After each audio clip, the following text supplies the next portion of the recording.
दानियाल साहब, नदीम मलिक साहब, हम ऐसे मुल्क में रहते हैं जहां एक गाड़ी के ऊपर भी कोई पॉलिसी नहीं है। हर साल एक नया फाइनेंस मिनिस्टर या पिछले साल एक नया फाइनेंस मिनिस्टर एक नई पॉलिसी लेके आता है और पिछले साल की पॉलिसी को रद्द कर लेता है। जब तक हम लॉन्ग टर्म पॉलिसीज पे नहीं जाएंगे, ये बीमारी हम खत्म करेंगे कि एक तरफ से इसका प्रेशर आ गया, IMF का तो एक नई पॉलिसी बना दी, इसका बना दिया तो नई पॉलिसी आ गई। बात स्टेट पॉलिसीज होती हैं, जो हमारी पॉलिसी है उसमें तमाम स्टेक होल्डर्स उनको जिस तरह मर्जी बैठेंगे, एक पेज के ऊपर आएंगे और वो पॉलिसी डिसाइड होगी। वो PTI की हुकूमत अगली आए, वो पीपल्स पार्टी की आए, वो नदीम मलिक की आए या काफ की आए या बे की आए, पॉलिसी वाटर पॉलिसी वो चलेगी। ये तो कोई तरीकाकार ही कोई नहीं है। इस तरह तो एक घर नहीं चढ़ता कि हर दफा नई बीवी आएगी तो नया एक सिस्टम चलाने शुरू कर दे, या नई मेड आएगी तो नया सिस्टम शुरू कर दे। तो आपकी एक कंटिन्यूटी ऑफ पॉलिसी जो है ना, आपकी पूरी दुनिया में होता है। प्राइम मिनिस्टर्स हेड्स चेंज होते हैं, नीचे लोग चेंज होते हैं, स्टेट पॉलिसीज होती हैं और वो तो ट्रेन फॉलो हो रही लोग होती है। अपनी वो पॉलिसी मेकर्स जो है ना, अपनी नाकामी का आप इतराफ कर रहे हैं ना। नहीं, अपनी नाकामी पंजाब में आप देखिए, मुसलसल हुकूमत में बैठे हुए हैं, ये KP में मुसलसल हुकूमत में बैठे हुए हैं, तमाम स्टेक होल्डर्स देखिए, तमाम स्टेक होल्डर्स को ऑन बोर्ड आना पड़ेगा।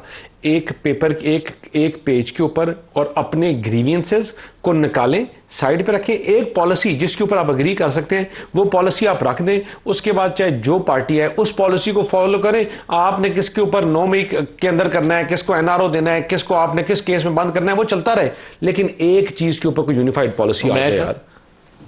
देखें, मोहसिन भाई ने बड़ी एक अच्छी बात की, मगर देखें सारी चीज़ें को जोड़ना पड़ता है। देखें, वो एक बात करें पर्सपेक्टिव से, एक नहरी इलाके के पर्सपेक्टिव, जहाँ नहर है, ऑलरेडी पानी है और वो कह रहे हैं पानी की वेस्टेज हो रही है। पाकिस्तान का बहुत सारा इलाका ऐसा है कि जो कि कल्टीवेट हो सकता है, मगर वहाँ पानी की दस्तरस नहीं है।